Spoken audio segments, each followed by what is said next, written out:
I think the Ashes is the crown, the jewel in the crown for cricket worldwide. Forget about your World Cups, forget about T20s. The Ashes is. It's amazing to think it all started with W.G. Grace, the father of cricket. It's very interesting. He wasn't a very nice bloke. Fred Spofforth, who was known as the Demon, largely because he was a very hostile bowler, but also because of his appearance. He looked quite demonic.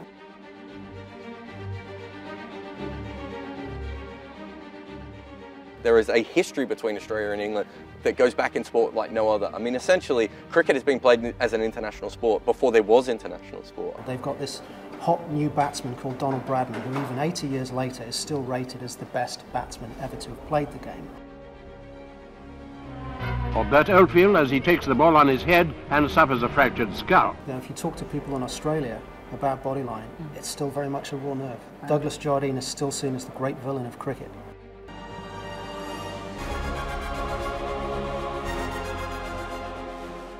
You know, it's the pinnacle of Test cricket for an Englishman, isn't it? Going to Australia, having the opportunity to go down there and win. This is my first Ashes series as captain, and it's going to be a good challenge for me. And this is what they're playing for. Now, it might not be much, but it's a little urn with a big history. I'm Samantha Johnson, and I'm here at Lord's, the home of cricket, for a Beyond the Game special, looking ahead to the Ashes.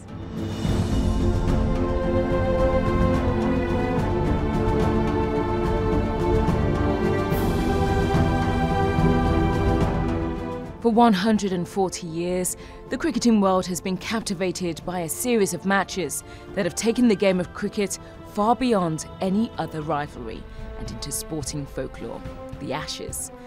A cricket series between Australia and England that has created a legacy which binds the two nations together. A matchup which has created heroes, villains and stories for the ages. For the next few months, both sides will face off once again, this time in Australia, as Stephen Smith's side welcomes Joe Root's England team in a state of flux.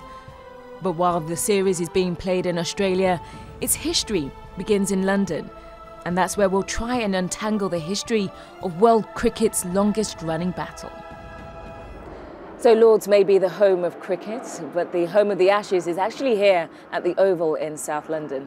Now, Australia beat England for the very first time in Australia back in 1877, but the term the Ashes was actually used when Australia beat England for the very first time on English soil in August in 1882. It was a match that was much greater than the sum of its parts. From the humble beginnings of an Australian touring side playing an English team at the Oval, it came to inspire generations to come. And it all started with a battle between two very strong personalities. For the English, a legend of the game, W.G. Grace. The first ever sporting superstar worldwide was basically W.G. Grace. And he played in something like, off the top of my head, 12 different countries in a time where people didn't see 12 countries, you know, their families didn't see 12 countries. Yeah, it's brilliant. I mean, there's so much made of all the sledging and so-called hatred between the two teams. It's amazing to think it all started with W.G. Grace, the father of cricket. It's very interesting. He wasn't a very nice bloke. I think the Wisden described it as nice customs, curtsy before great kings. That was their explanation of the way in which he was able to indulge in this flagrant hypocrisy. But he was such a great player that people looked the other way. While the English had a superstar, the Australians had a confident fast bowler known as the Demon. Largely because he was a very hostile bowler, but also because of his appearance. He had a very dark face, very drooping moustache in the Victorian style. He looked quite demonic. He bowled one of the most magnificent spells of fast bowling. When one Australian was given out in dubious circumstances, the Demon lost his cool. W.G. Grace had removed the bails, running out a batsman when the Australians felt the ball was no longer in play and the player should not have been given out. This really riled the Australians. They felt they were being unfairly dealt with. Spofforth marched in the England dressing room, branded W.G. Grace a cheat and told him he would lose this match. The English had violated the sporting traditions which they flourish in Australians' faces. And the Australians walked into their dressing room and Spofforth famously said to his teammates, "This thing can be done." He was good for his word. Spofforth took 10 wickets, including Grace, and won the game for Australia, the first in England. England, they needed, I think, 77 to win in the final innings, and they were just skittled. Story goes, we know that one spectator died of a pulmonary embolism during that period of the game.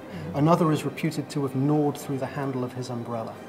The next day, in a British newspaper, the Sporting Times, this appeared. In affectionate remembrance of English cricket, which died at the Oval on the 29th of August 1882. Deeply lamented by a large circle of sorrowing friends and acquaintances. Rest in peace. Nota bene, the body will be cremated and the ashes taken to Australia. Of course, at that stage, Australia wasn't even a country. It was simply 6 colonies that were united in cricket in ways that they weren't in other respects. So in some respects, what we achieved on the sporting field preempted our own desire to federate and become a fully fledged nation.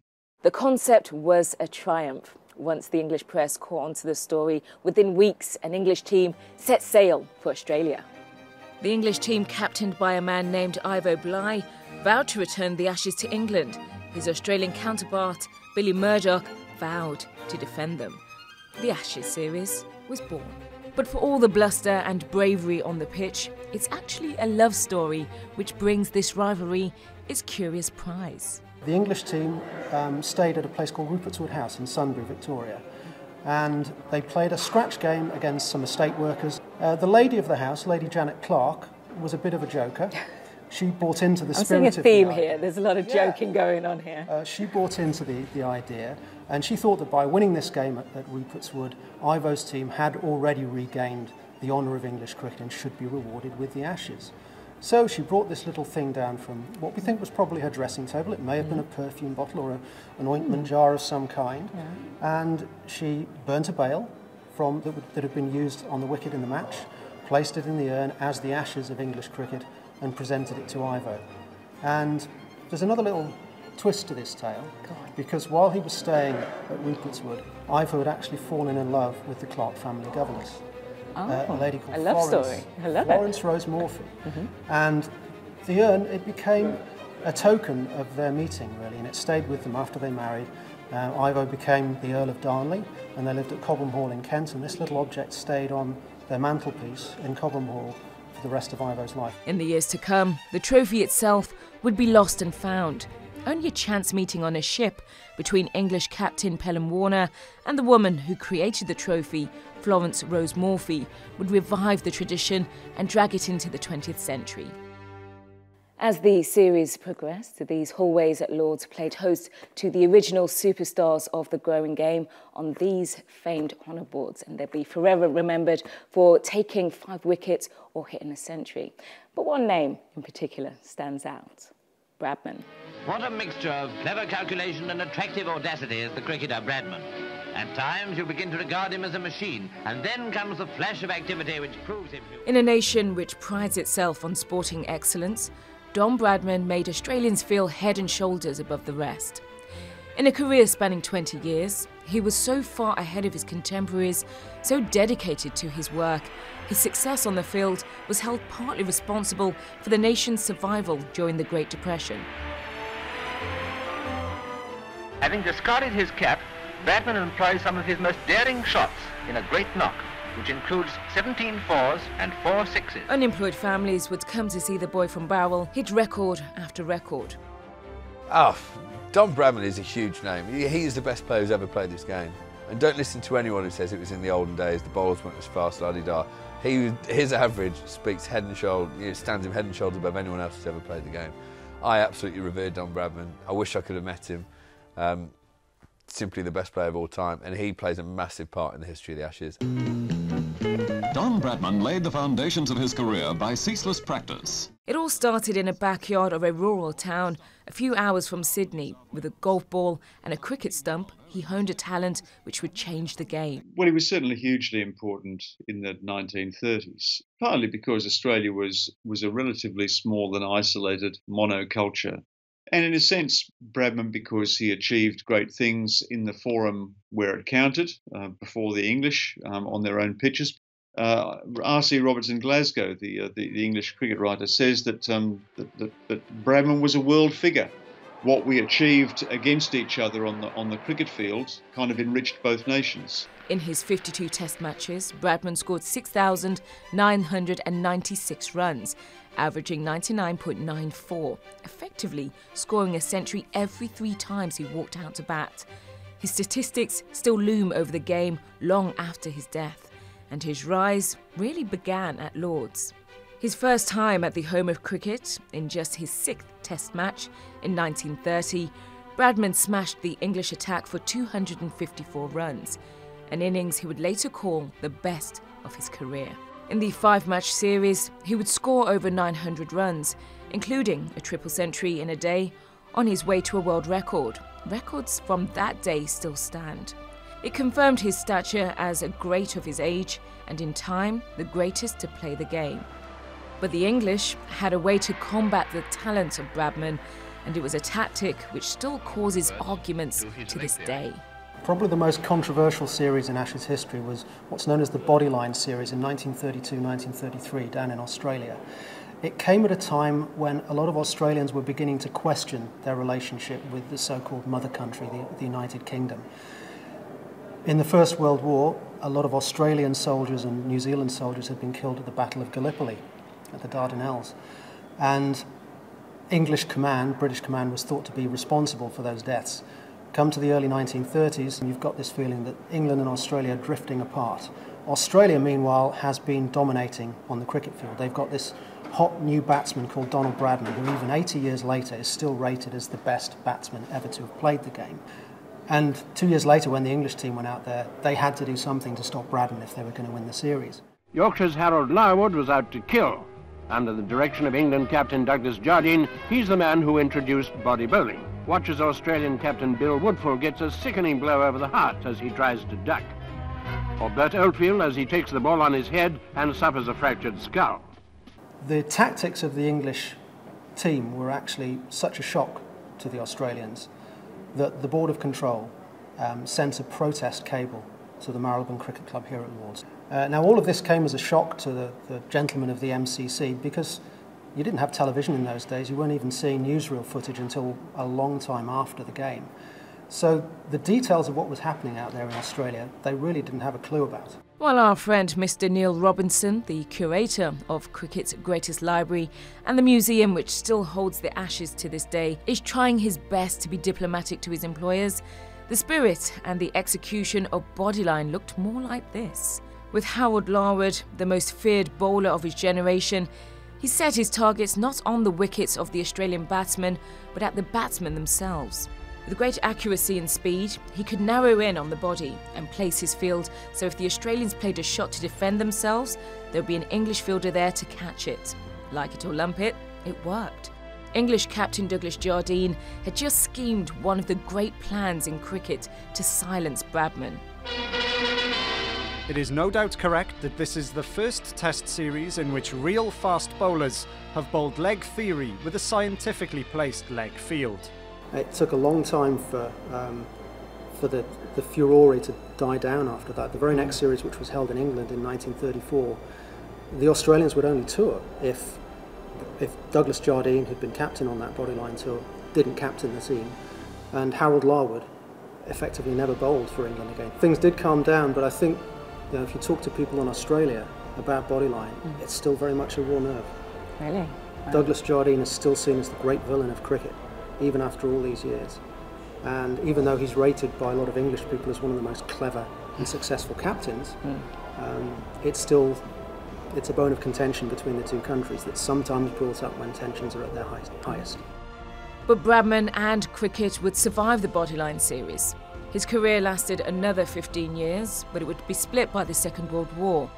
On his final tour to England in 1948, it took on part Ashes revival, part goodwill tour for the nation, looking for something to boost morale. In Bradman's final match, he required just 4 runs to attain an average of 100. He fell short, proving that even the greats are still human. Here he is at the mic, Don Bradman.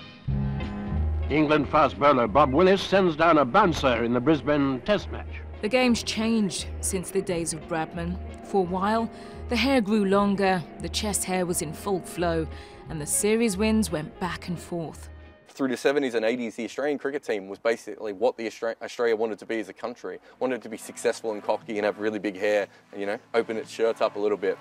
So you have all these sorts of things when you're talking about cricket. So I think as much as anything, it's sort of the ingrained history of it. And there's no way in Australia especially to get away from the fact that cricket is about the Ashes. Periods of dominance from both sides continued the legacy, where those who host the Ashes usually win the Ashes.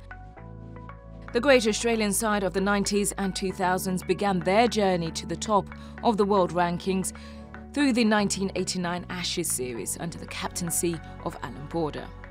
It's gone for it. There it is. Great moment in the history of Australian Test cricket. While after 2 decades of Australian dominance, England's best team in generations began with an Ashes victory in 2005. So after more than a century of Ashes cricket, it's still just so close. 69 series have been played in total, with Australia taking the lead. But when the Australians usually win a series, they win big. In total, they've won more than 20 more matches overall than the English, and when they're at home, they look even better. In the last 2 decades, the record reads 2 whitewashes for the Australians in the last 2 series at home, while England have just won once in Australia since 1986-87. The urn was regained. Australia have beaten England by 5-0. So, with the record so tight, it leaves another chance for England to even the score. Culturally, however, the game is as loved as ever. Ashes cricket is a generational exchange handed down from Australian and English father to their sons and daughters. You know, Australia has changed as a country. We now have Thor and Wolverine, and you know, we have other heroes other than just athletes, whereas I think, you know, when we grew up, that's basically, we had Paul Hogan and the Australian cricket team. As the two nations become more diverse, they allow new communities and help them identify with who their country is. Go Australia! The history of this is phenomenal. Like, you can't get away from, even if you were a Macedonian immigrant to Australia and you're around for a little while, you realise that there is a history between Australia and England that goes back in sport like no other. I mean, essentially, cricket has been played as an international sport before there was international sport. However, this series could swing on one drunken night by one of England's top performers. When Ben Stokes got into a bit of bother on a night out in Bristol, he not only put this Ashes series in jeopardy, but his entire career too. Now, it's anybody's guess if Ben Stokes will make the tour, while a police investigation continues to ask if the fiery all-rounder will be charged for assault. It's been the biggest story leading into the series and could tear the team apart before a ball is even bowled. I think we just got to sit tight and wait. It's obviously disappointing that Ben's not going to be with us, but you know, we're a strong squad. What it does is it gives other guys opportunities to stand up, put their stamp on Test cricket, gives them a chance to come into the team, do something special. Well, it's really, for cricket, it's a car crash in the sense that, you know, Ben Stokes is the best player by far, and that's the best all-rounder. He brings the energy to the team. One, to lose him before the Ashes, you know, the Aussies are going to be living off this. Not being there now might actually help them as far as coverage goes, because instead of every time they go to a press conference being asked about Ben Stokes punching someone, you're gonna have it for a couple of days at the early part of the series. I mean, they're already out there. While it's almost impossible that Stokes will play in the first few Test matches, some still think he could be the difference in the series. Ben Stokes will be the man who wins the Ashes for England with a marvellous 100 in Sydney. But this is not a one-man team, and there's enough in this England side to give the Australians plenty to think about. Their bowling attack, which features Jimmy Anderson and Stuart Broad, almost seemed like an afterthought on Australian pitches, but they're England's top 2 ever wicket-takers in Test cricket history. Jimmy Anderson sits on top with 506 wickets in a career which has sent England to #1 in the world rankings, while Stuart Broad, his long-time apprentice, finds himself in #2. I'm a competitive guy, I've got a competitive spirit, and I think that when I was getting challenged like that by the crowd and everything, it spurred me on. You know, I think it's a great experience for me to have gone through, and actually stands me in great stead With the bat in hand, England show their true strength in two of the very best in the game. Alistair Cook arrives in Australia in a very different capacity to 4 years ago. This time around, he has freed himself from the England captaincy, which has plagued his past few years. And with more than 11,000 test runs to his name, the man who averages better against Australia away from home will be well supported by one of England's best stroke makers in quite a while. You know, it's the pinnacle of Test cricket for an Englishman, isn't it? Going to Australia, having the opportunity to go down there and win, and I don't think there's much more that you need to motivate yourself. But Root's performances in Australia are quite the opposite to his predecessor as captain.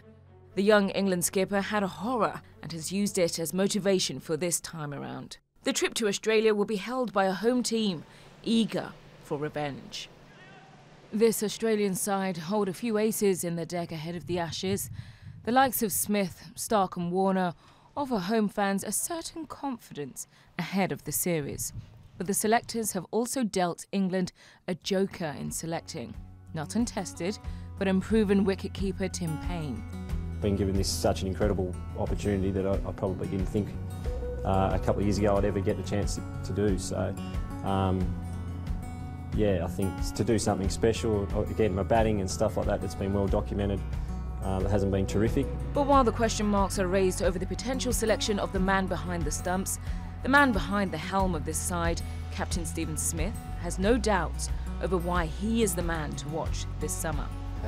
Ashes series are always big, and this is my first Ashes series as captain, and it's going to be a good challenge for me. With any series, and particularly an Ashes series, there's always that rivalry there, and it's about going out there and making sure you're getting in the contest as much as you can and doing everything you can to win the game for Australia. I think that's the most important thing. Smith loves nothing more than runs for his country, and sadly for England, when he gets in, he stays there. For a player who was once considered a spin bowler first and foremost, Smith's time in the wilderness rebuilding his career has been nothing short of incredible. Now with less than 60 tests to his name, Smith has established himself as a premier batsman in the game. Averaging 59 with the bat is only topped by one thing, and that's how many runs he scores when he's at home. In Australia, he averages almost 70. There are, however, two elements which work in Australia more than anything else, and one of those is pace. With the likes of Mitchell Stark, Josh Hazlewood and Patrick Cummins bowling at the English team, it brings back memories of heroes past. England in the past have crumbled in Australia, and Stark has started his season exactly how the Australian coach Darren Lehmann would want him to. In a recent domestic match for his home state of New South Wales, Stark took 3 wickets in 3 balls twice in the match. On a hat-trick, so full ball edge, he's got him! He's got him, would you believe it? 2 hat-tricks in the one game for Mitchell.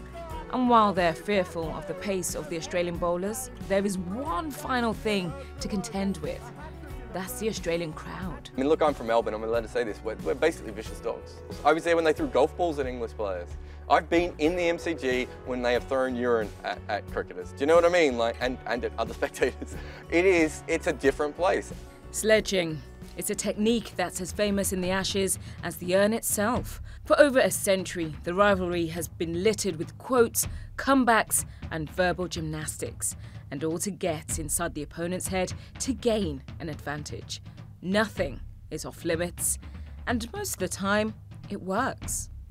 Not in the last Ashes series, but a couple before, one of the England players was in the press for seeing a sports psychologist to deal with the sledging. And so the Australian players went crazy on this, and he was slightly embarrassed. It made him go into his shell a little bit, and therefore the player underperformed. There's other type of sledging where you might say something which appears well-meaning. So you might say, oh, is your grip okay? And then the player starts looking at their grip, and all of a sudden, they're questioning what is automatic. And as soon as that happens, then I think we've got problems.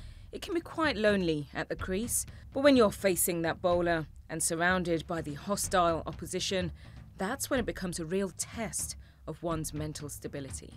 I think the teams who actually took psychology of cricket more seriously would win every single Ashes. I really do. Australia nailed it for 20 years because they had 2 brilliant psychologists who didn't even realise they were, Shane Warne and Glenn McGrath. As soon as they lost them, England started winning the Ashes again. people don't pay anywhere near enough attention to the psychological aspect of how a strong mind wins your sporting game. But while some traditionalists frown on it, others see it as a colourful addition to what's already a fiery affair. But it raises questions about what is appropriate in the spirit of the game. In the run-up to these Ashes, David Warner said he'd approach the series as a battle to find some deep-rooted hatred against the English. For him, this means war. So England will have to upset history, form, and the Australian crowd if they want to get their hands on Test cricket's greatest prize, the Ashes urn. You know, I really wish I could tell you what it's like to get your hands on that urn. But the first time we won in 2009, I got close to Andrew Strauss on the podium and I looked up, revered this little trophy up there and had a little white sticker on the bottom that said Lord Shot, £4.95.